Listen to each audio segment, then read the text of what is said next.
Assalamualaikum warahmatullahi wabarakatuh. Saudaraku kaum muslimin dan muslimat, saudara sebangsa dan setanah air dimanapun Anda ada dan berada. Hari ini adalah hari baik, bulan baik, yaitu Hari Raya Idul Fitri tahun 2021 atau tahun 1442 Hijriah. Saya Abu Fikri sekeluarga mengucapkan selamat merayakan hari kemenangan kita. Mohon maaf lahir dan batin. Ya, baik, seperti biasanya saya menyampaikan sesuatu pesan dan kesan yang saya petik daripada ajaran agama yang tertuang dalam kitab Al-Quran. Pada hari ini saya hendak menyampaikan sesuatu tentang masalah kita beragama. Pertanyaannya adalah, apakah kita memang sudah beragama atau dalam proses menuju orang yang beragama? Jadi, di dalam pandangan saya, beragama itu sangat berat. Sangat berat. Tetapi kalau berat, jangan diberat-beratkan. Kalau ringan, jangan diringan-ringankan. Itulah ungkapan rasa saya mengatakan bahwa agama itu dan beragama itu sangat berat. Nah, di sini saya sempat mempelajari betapa untuk mencapai fase beragama, kita harus melalui 3 fase sebelumnya. Yaitu fase pertama, mempelajari agama.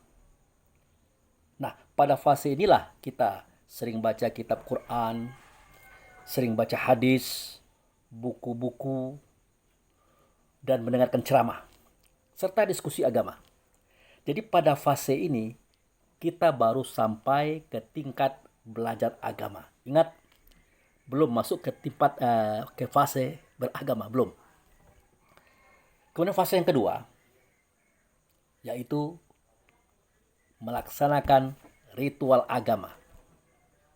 Nah, yang kita lakukan dalam fase ini adalah bersyahadat, sholat, puasa, zakat, dan haji ke Baitullah. Ini baru fase ritual agama. Dan belum kita berada dalam posisi beragama. Salah satu contoh misalnya begini. As-sholatu imaduddin. Sholat itu adalah tiang agama. Artinya sholat itu baru tiangnya. Tiang apa? Tiang agama. Makanya fase ini disebut dengan ritual beragama. Ini pun kita masih merasa sangat berat. Ada saudara kita yang belum mampu berpuasa, padahal dia kuat dan sehat. Ada saudara kita yang belum mampu sholat, padahal dia punya kesempatan dan kuat. Ada mereka yang sudah kaya raya, tapi belum mampu melaksanakan zakat. Ada juga mereka yang sudah sehat, kuat, segar bugar. Uangnya banyak, tapi belum juga bisa pergi ke Baitullah untuk haji ataupun umroh. Ini baru fase kedua, belum masuk kepada fase yang kita harapkan, yaitu beragama. Yang ketiga, fase pembuktian kita beragama. Artinya, di sini kita melaksanakan agama. Apa contohnya? Dalam kehidupan sehari-hari. Contoh, kita seorang ayah, seorang suami bagi istri. Kita pergi pagi, pulang sore. Kita berikan yang terbaik kepada keluarga kita. Baik makan, minum, fasilitas lain-lainnya, sandang, pangan, dan papan. Semua perlindungan dan kasih sayang kita berikan kepada mereka. Tetapi apa balasannya? Mereka membantah, mereka melawan, bahkan terkesan apa yang kita usahakan itu tidak ada bekasnya. Itu satu contoh. Kemudian misalnya kita sebagai pengurus masjid, nah itu, semua persoalan sudah kita perbaiki dari mulai kebersihan, kerapian, tatanan macam-macam, pembangunan dan sebagainya. Semuanya sudah kita korbankan dalam bentuk ruang, waktu, tenaga, dana, perasaan, sudah. Tetapi masih ada juga orang mengatakan begini begitu, begini begitu, seakan-akan perjuangan kita itu tidak ada nilainya sama sekali. Dan banyak contoh-contoh lain yang terjadi pada manusia dalam kisah-kisah seperti ini. Yang jadi masalah adalah, mampukah kita menghadapi betapa manusia-manusia lain mengingkari kebaikan kita, mengingkari kebenaran kita. Sudah begitu kita berdarah-darah jatuh bangun memperjuangkan keistimewaan, kesenangan, kenikmatan bagi mereka. Tapi harga perjuangan kita dianggap tidak ada. Mampukah kita untuk tidak tersinggung, tidak terganggu oleh sikap itu? Nah, kalau kita masih tersinggung, terganggu dan tertekan perasaan kita oleh karena sikap mereka yang seperti itu, artinya kita belum masuk ke tingkat taraf beragama, tetapi baru menuju taraf beragama, tapi belum masuk. Kapan masuknya? Seketika kita memahami semua suara, semua kata, semua perbuatan yang kita sudah buat kepada mereka, itu adalah perbuatan Allah yang nyata pada kita untuk mereka. Itu. Jadi Allah itu yang memberikan perlindungan kepada keluarga kita, masyarakat kita, kaum kerabat kita. Dia pula yang memberikan makan minum, kasih sayang kepada keluarga kita. Tentu tidak mungkin Allah turun ke rumah kita. Tidak mungkin. Makanya dia melalui kita sebagai suami. Tetapi seketika mereka kita berikan itu, namun penghargaan, balas jasa tidak kita temukan. Yang ada adalah kesan mengingkari semua perjuangan. Tapi kita tahu karena ini adalah suara Allah, kata Allah, perbuatan Allah kita lakukan kepada mereka, maka kita tidak merasa terganggu. Tugas kita hanya menyampaikan apa yang Allah inginkan kepada mereka. Ada rezeki Allah untuk mereka, kita sampaikan melalui nafkah yang kita laksanakan. Mereka terima atau tidak, mereka hargai atau tidak, di sini tidak terganggu. Karena kita tahu kita bekerja seperti itu karena Allah, oleh Allah, dan kitalah wakil Allah untuk mereka, dan kita pun digaji oleh Allah dengan gajian yang besar, maka kita tidak terganggu. Kalau sudah masuk ke tahap ini, insya Allah kita sudah masuk pada tingkat orang yang beragama. Tetapi ini berat. Contoh saja Sayyidina Abu Bakar As-Siddiq, sahabat Nabi, khalifah pertama. Sewaktu terjadi fitnah besar terhadap Siti Aisyah dalam suatu peperangan, Aisyah itu ikut Nabi. Tadi Nabi melihat beliau ada di atas onta. Tadinya begitu. Tiba-tiba Aisyah ini terasa sakit perut atau apa namanya, dia turun. Dan dia pergi ke tempat yang jauh, ke tempat yang tersembunyi, yang tidak dilihat orang. Di situ dia melepaskan hajatnya. Tahu-tahu kelompok tadi berjalan tanpa disadari bahwa Aisyah sudah tertinggal di situ. Maka tertinggal jauhlah Aisyah di belakang pasukan Nabi pada waktu itu. Nah, syukur-syukur waktu itu ada Safwan, sahabat Nabi, memang ada posisinya di situ untuk menyisir kalau ada yang tertinggal di jalan oleh kafilah, oleh kelompok Nabi ini. Nah, bertemulah beliau dengan Ibunda Aisyah. Ya tentu Safwan kaget dan meminta kepada Ibunda Aisyah supaya naik ke onta beliau. Dituntun oleh Safwan. Safwan ada di bawah dan berjalan. Sesampainya di Madinah, Rasulullah tidak melihat Aisyah di dalam tempat yang ada di atas ontanya. Rasulullah tidak melihat. Kemudian Rasulullah bertanya dan bertanya kepada sahabat-sahabat, adakah anda melihat Aisyah? Jawabnya tidak ada. Akhirnya timbul keresahan. Nah, disinilah para sahabat-sahabat mencoba untuk mencari ke belakang, menyisir ke belakang. Jangan-jangan Aisyah tertinggal. Ternyata benar, Ibunda Aisyah tertinggal. Dia naik onta seorang laki-laki yang bernama Safwan. Sejak saat itu, beliau tidak enak rasa, tidak enak pikiran. Kenapa? Fitnah beredar. Beredarnya fitnah seakan-akan Aisyah telah melakukan hubungan yang tidak baik dengan Safwan, sahabat Nabi. Bahkan Nabi Muhammad sempat terpengaruh waktu itu. Sehingga sebagai seorang suami mungkin dia cemburu. Maka Aisyah diantarkanlah ke rumah ayahnya Abu Bakar Siddiq pada waktu itu. Nah, Rasulullah terganggu. Nah, di antara orang-orang yang memfitnah Siti Aisyah dengan berbagai macam pembicaraan, ada seorang perempuan yang sering dibantu oleh Abu Bakar dalam kehidupannya. Nah, di sini Abu Bakar terganggu oleh sikap perempuan itu.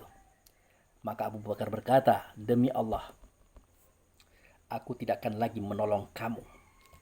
Karena begitu getolnya kamu memfitnah anakku Aisyah. Bayangkan, Sayyidina Abu Bakar terganggu dengan sikap orang yang pernah dia tolong, orang yang dia pernah bantu.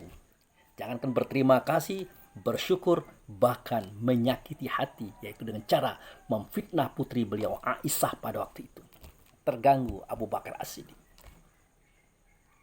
Dan Rasulullah pun sempat terganggu dengan rasa kecemburuannya. Tapi beliau bijak. Apa kebijakan beliau? Aisyah, kamu tinggal dulu di rumah orang tuamu. Sebenarnya kalau dikatakan Rasulullah terganggu, tidak juga. Cuman ahli sejarah umum, orientalis, mengatakan Rasulullah terganggu. Itu adalah sikap bijaknya Rasulullah. Pertama, biar Aisyah itu nyaman bersama ayah dan ibunya. Kedua, biar ayah ibunya tahu persis kondisi Aisyah. Yang ketiga, biar orang tidak banyak datang kepada Rasulullah mempertanyakan persoalan-persoalan yang tidak penting ini. Nah, akhirnya terjadilah kejadian seperti itu. Abu Bakar terganggu dia dan bersumpah untuk tidak menolong orang itu lagi. Sehingga turun wahyu yang menegur Abu Bakar bahwasanya itu tidak tepat. Itu tidak baik. Seakan-akan Allah berkata, engkau itu adalah orang yang kupilih di tangan kananku, wakilku, waliku untuk membantu dia. Jadi rezeki dia dari aku itu melalui engkau, wahai Abu Bakar. Maka jangan engkau seperti itu. Nah, berdasarkan itulah Abu Bakar kembali menyadari hal itu. Nah, begitu beratnya realisasi beragama itu, saudara-saudaraku. Jadi kalau orang-orang sekelas-kelas kita sulit menembus itu. Nah, oleh karena itu perlu pemahaman atau ilmu mantik, ilmu permisalan, ilmu logika untuk mempermudah kita paham dalam persoalan yang serumit ini. Bagaimana permisalannya? Ya, permisalnya begini. Ada seorang yang kaya raya, nyumbang 10 juta. Ngomong sama saya misalnya, Abu Fikri, ini uang 10 juta. Buat kursi, buat meja, berikan kepada sekolah itu. Nah, ini gaji kamu. Ini upah kamu melaksanakan tugas ini. Oleh saya buat. Saya bawa uang itu, saya berikan kepada mebel ataupun orang yang bisa membuatnya. Selesai. Upah sudah saya pegang. Nah, setelah kursi-kursi meja tadi selesai, saya kirim kepada sekolah yang bersangkutan. Apa yang terjadi? Ternyata guru-guru di sekolah itu, para pekerja-pekerja di sekolah itu menghancurkan kursi-kursi tadi. Menghardik saya. Menurut mereka tidak suka dibantu dan macam-macam. Haruskah saya tersinggung? Tidak perlu. Urusan kalian mau dihancurkan, ya hancurkan, terserah. Tugas saya menyampaikan pesan Allah, pesan orang tadi untuk Anda. Ini barangnya, terima. Itu tugas saya, dan saya pun sudah digaji. Anda mau hancurkan, Anda tidak akan hargai pemberian ini, terserah Anda. Semestinya seperti itu, dalam analoginya seperti itu. Nah, mudah-mudahan kita bisa memahami hal seperti ini sering terjadi dalam kehidupan.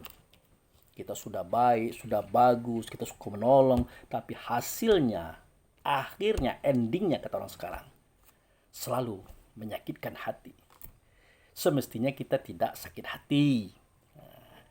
Kenapa? Kan jelas lillahi ta'ala. Karena Allah yang maha kuasa, aku lakukan ini bukan karena dia. Tidak.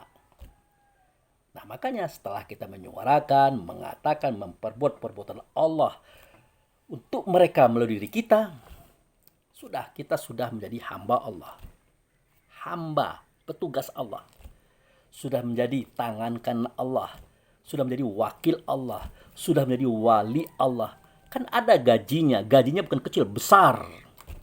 Masalah mereka menanggapi itu baik atau tidak, itu urusan mereka, tidak urusan kita. Dan tidak mesti kita tersinggung, itu harapannya. Kalau sudah masuk ke tingkat yang seperti ini, mudah-mudahan kita sudah bisa mengatakan diri kita orang yang beragama. Nah itu. Maka sahabat-sahabat tadi ya begitu juga, dia mengalami beberapa proses, termasuk Sayyidina Abu Bakar. Setelah ditegur oleh Allah melalui wahyu tadi, maka dia kembali sadar. Dia beristighfar, dia bertobat. Ternyata dia sudah salah paham. Dia kira selama ini dia membantu orang tadi. Padahal Allah yang membantu orang tadi melalui beliau. Beliau hanya hamba, petugas, tangan kanan, wakil, ataupun wali Allah untuk orang tadi. Itu persoalannya. Nah, mudah-mudahan saudara-saudaraku, kaum muslimin dan muslimat, saudara sebangsa dan setanah air, kita tidak salah paham dalam beragama ini. Seketika kita berada pada tahap mempelajari agama, nah kita belum sampai ke tahap beragama. Hati-hati loh. Baru baca Quran, hadis, baca buku, dengar ceramah, diskusi agama, kita kira kita sudah masuk ke tahap beragama. Hati-hati loh, belum. Kita baru masuk ke tahap mempelajari agama. Kemudian kita sudah bersyahadat, sholat, puasa, zakat, haji, umroh berkali-kali. Itu baru tingkat tahap ritual agama. Nah, itu ritual agama, praktek beragama. Belum sampai ke tahap beragama. Maka saya katakan bahwa sholat itu tiang agama. Artinya kita baru menyiapkan tiangnya, belum agamanya, tiangnya. Belum agamanya. Kemudian kita menghadapi kehidupan dengan berbagai macam corak, menyenangkan, menyakitkan, yang bersyukur, yang mengingkari, semuanya ada. Pada posisi kita diingkari kebenaran kita, diingkari kebaikan kita, dikehendaki oleh Allah dan Rasul, di dalam rasa diri kita tidak terganggu. Kenapa? Karena kita adalah hamba Allah, petugas Allah, tangan kanan Allah, wakil Allah, wali Allah untuk melaksanakan tugas itu bagi mereka. Jadi tidak mungkin Allah datang bawa beras, bawa uang, bawa gulai, macam-macam ke rumah seseorang. Tidak mungkin. Pasti melalui suami-suaminya, ayah-ayahnya pada mereka itu tadi. Itulah kita laki-laki. Pahami itu. Kemudian semua pekerjaan itu memang berdarah-darah. Jatuh bangun kita mengusahakan. Tetapi Allah mengupah kita dengan sesuatu yang sangat besar yang disebut dengan syurga. Nah itu.